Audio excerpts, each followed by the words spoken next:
The following contains full spoilers for Final Fantasy XIII. Please check the description for more information.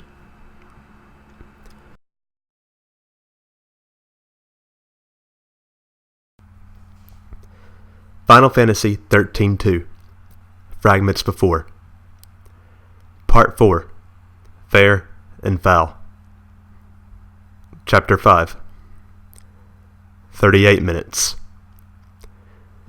Rosh's voice faded, and for a brief moment there was silence in the room. The chronicler, Colonel Rosh, had probably died shortly after. They never found his body, but he was listed as having been killed in action.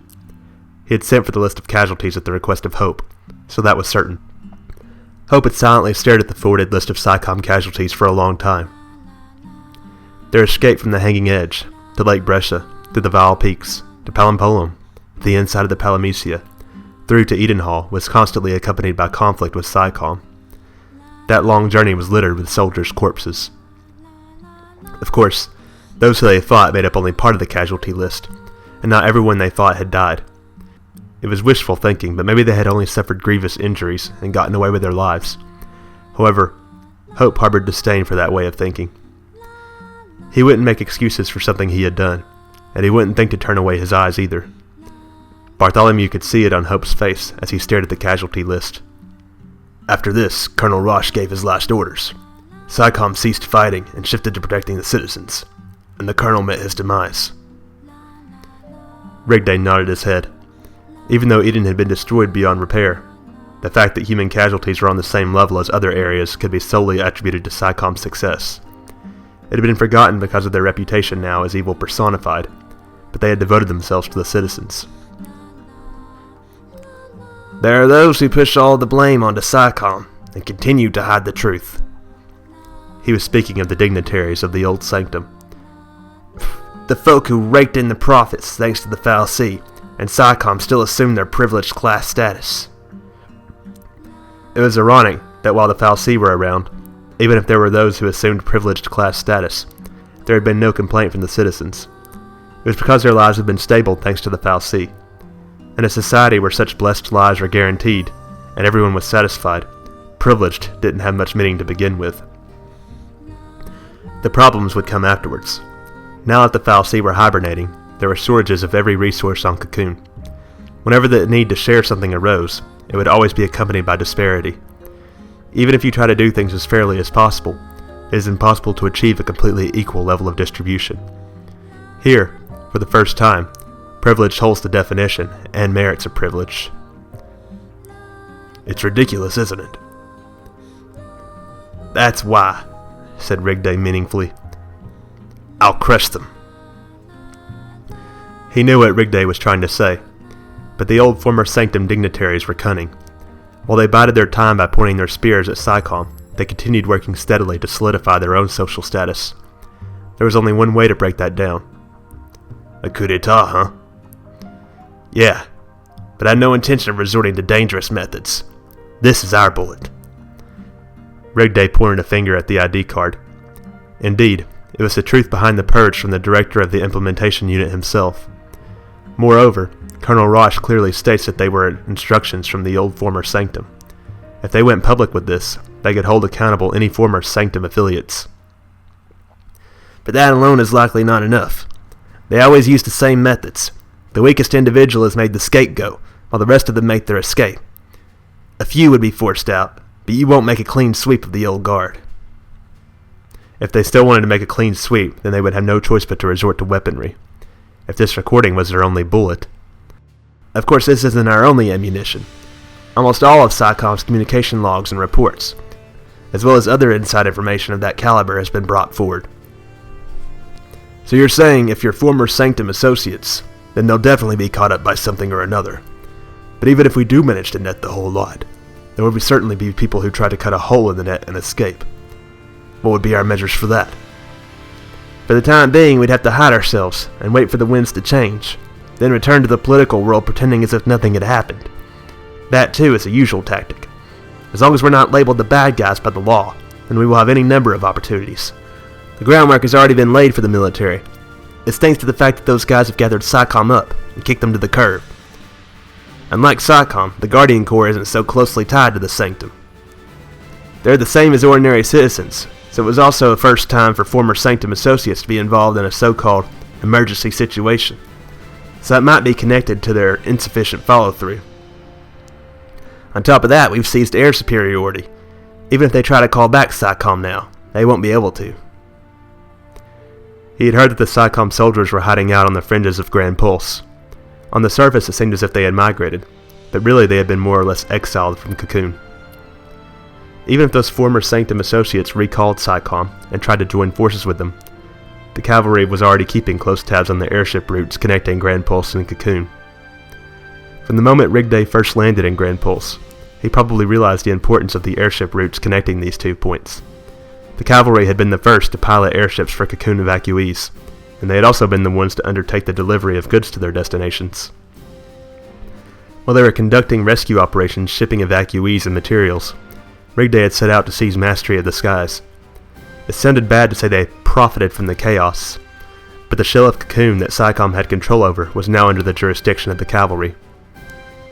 There was the fact that they couldn't possibly have handled that with the local Guardian Corps, but above all else, the shell was the gateway to Grand Pulse. If they got a grip on that, then they controlled the flow of people between Cocoon and Grand Pulse. Those who would invade Cocoon and those who would escape to Grand Pulse would have no chance of getting away. So then the preparations are all done. But after you make a clean sweep of the old guard, who will you put in their place? What would you have in their stead? It was simple to just destroy something that existed. Anyone was capable of destruction. But what would be constructed in that vacant space? That was the real question. We won't place anything there.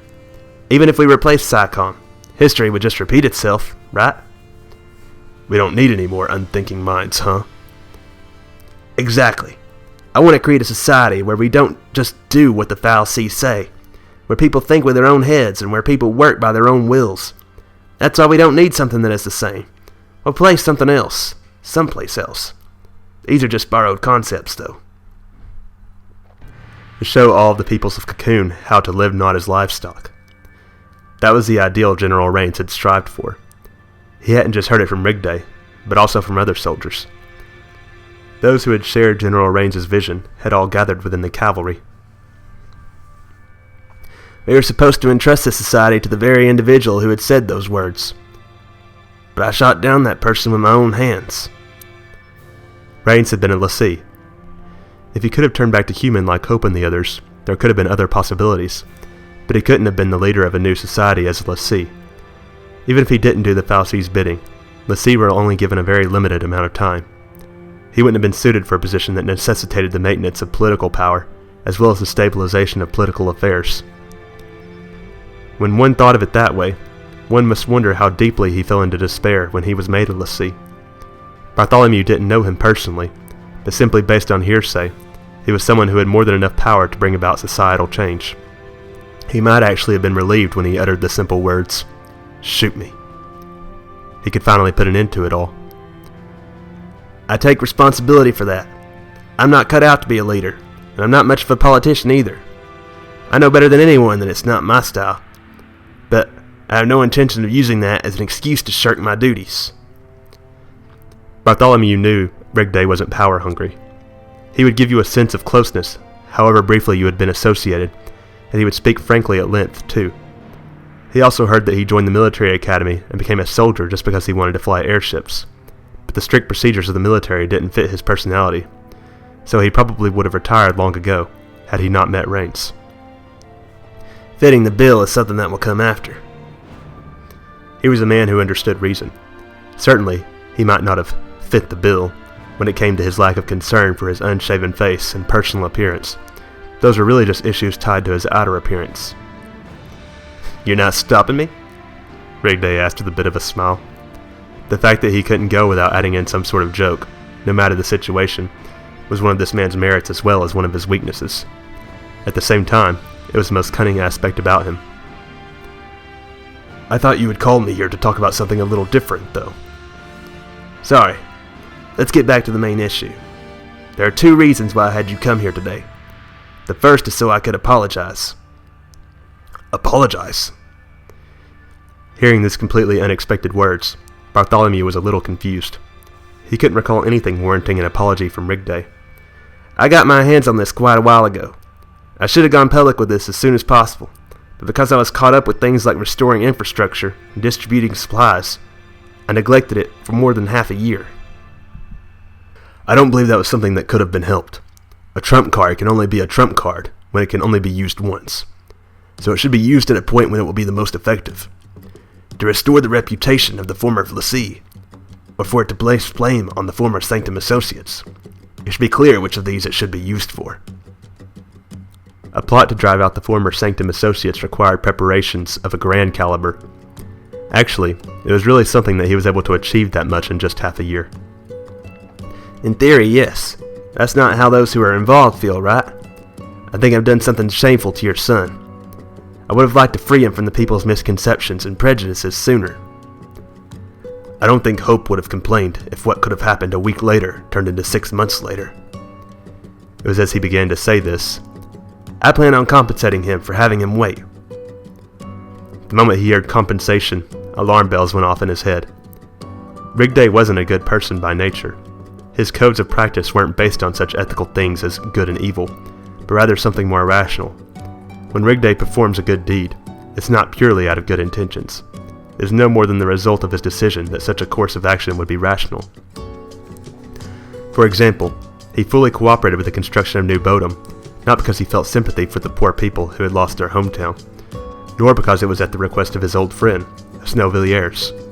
It was because he perceived it as the most effective method of winning back the trust of the people. The residents of Old Bodom harbored a deep-seated distrust of the military and legislature. Eradicating that was no easy task. When he was at a loss, Snow proposed the New Bodom construction project. Well, rather, he just suddenly showed up and fervently said, "We want to build a new hometown with our own hands!" And the one who polished it into a proper construction project had been Rigday. Regardless, as predicted, slowly and surely, the hatred of the military harbored by the residents of Old Bodom gradually began to dissipate. Although, in Rigday's words, they were still only halfway there. It seemed the mission would finally come to an end when the residents held the image that the military are our friends now. He was a guy who would do that sort of calculating.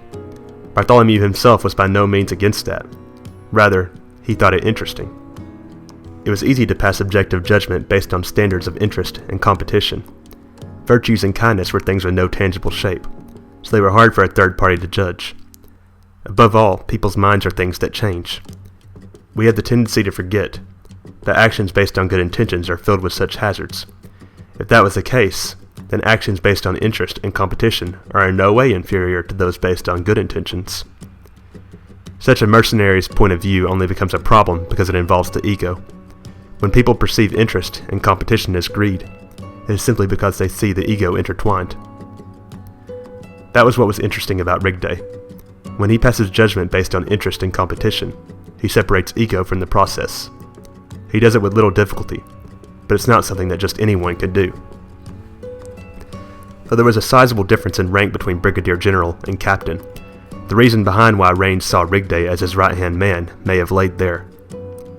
In any case, seeing as how Rigday is that type of person, it would be dangerous to happily accept his compensation. No, when he says compensation, he is analyzing. I'm being tested here as well. It's fine to clear up misconceptions, but I'd like you to refrain from turning the former Lessee's ordeal into some heartwarming tale. The Pulse Lessee who opposed Falci Bartandalus, who would bring destruction and bloodshed to Cocoon, and then devote themselves to protecting the fallen Cocoon. If it was turned into a heroic tale that anyone could romanticize, then it was likely the people would quickly abandon their animosity and hatred for Pulse Lessee.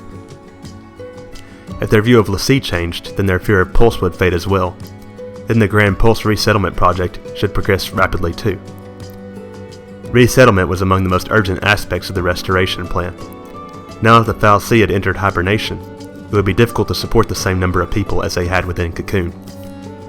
At this point, they couldn't even adequately distribute rations to those remaining around Palampolum. They were even more handicapped when it came to other areas. If Cocoon's population fell to 30% of what it was now, then they should be able to somehow maintain the people's standards of living. If they limited the residential areas to within Palampolam and sealed off the other areas, then the distribution of water and electricity would improve dramatically. Yet, resettlement was moving at a glacial pace. People from areas which could no longer be inhabited had little choice but to relocate, but in areas that were habitable, given that you endured the inconveniences, many of the residents still remained. While Rigday increased the transit of people by increasing the number of Grand Pulse Cocoon commuter flights to soften the resistance people had for Pulse, there were limits to how far that could go. If they could improve the image of Pulse here, then the problem could be dealt with in one go. The fastest way to do that would be to set the Pulseless Sea up as heroes. If you have them perceived as heroes, some people will certainly try to use them. Like how I do. Rigday was the most untrustworthy when he said things jokingly like this. In that tone where you couldn't tell if he was joking or being serious, he would say some pretty ridiculous things. So he chose to give him a warning. Wouldn't even you resent playing second fiddle to a certain Miss Nabat? When the young Dodge turned to Crystal, SciComm's Jill Nabat tried to turn him into the tragic hero who saved Cocoon. The image of a hero was useful for selfishly guiding the human heart. You sure you know how to hit it where it hurts? But there's nothing wrong with the methodology. If you wanted to move the masses, a simple fairy tale works better than a complicated theory. Though, Jill Nabat's fairy tale was perhaps a bit on the dirty side. The former Lassie are living people. Characters who appear in fairy tales are not. Then let's say this. The heroes we'll extol for saving Cocoon will be the Pulse-born Fang and Vanille, as well as former Sergeant Farron. Those girls are holding up Cocoon even now. Let's give our thanks to the 3 Lassie who supported our motherland, is how it will go. If we could have them harbor gratitude and goodwill toward the Pulsians Erba Dia Vanille and Erba Yun Fang, then it would greatly aid the progression of the resettlement project. Also, if Sergeant Farron's achievements are mentioned, it could turn into an image booster for the Guardian Corps too. If those in question were Crystal, then you couldn't exploit them even if you wanted to, huh? Say we reveal that it was 6 Lassie that defeated Bartandalus, the evil of all evils, but we don't release the names of the other 3. How would that be? If that's the case, said Bartholomew with a nod. Sorry to trouble you.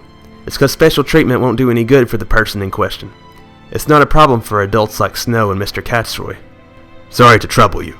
It's because special treatment won't do any good for the person in question. It's not a problem for adults like Snow and Mr. Catsroy, but Hope is still a kid. Well, although that's what he said in front of Rigday, he really couldn't be called a child anymore. On that day when he went down to Grand Pulse on that material transport airship, the Hope that he was met with had completely grown into an adult. He was a lot calmer than on the day he was shipped out of their home in Palampolam. He had thought it was because he didn't have to worry about being pursued anymore, but that wasn't the case.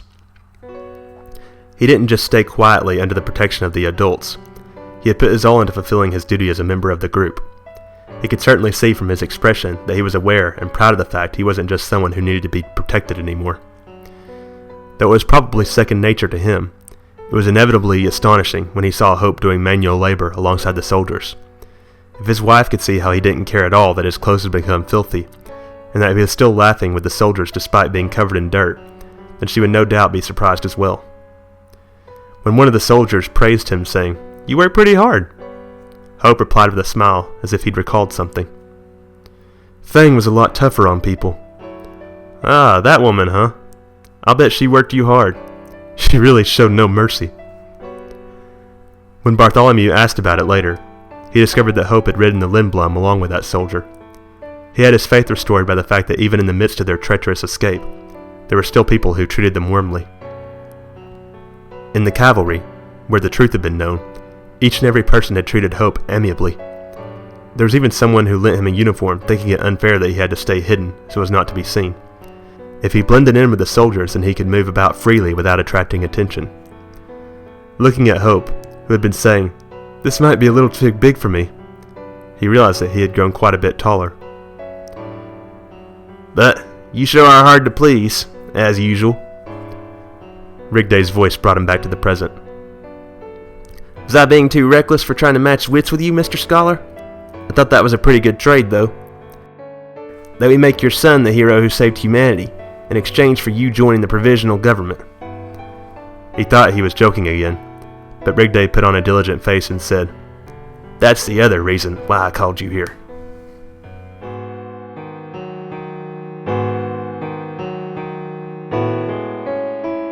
To be continued.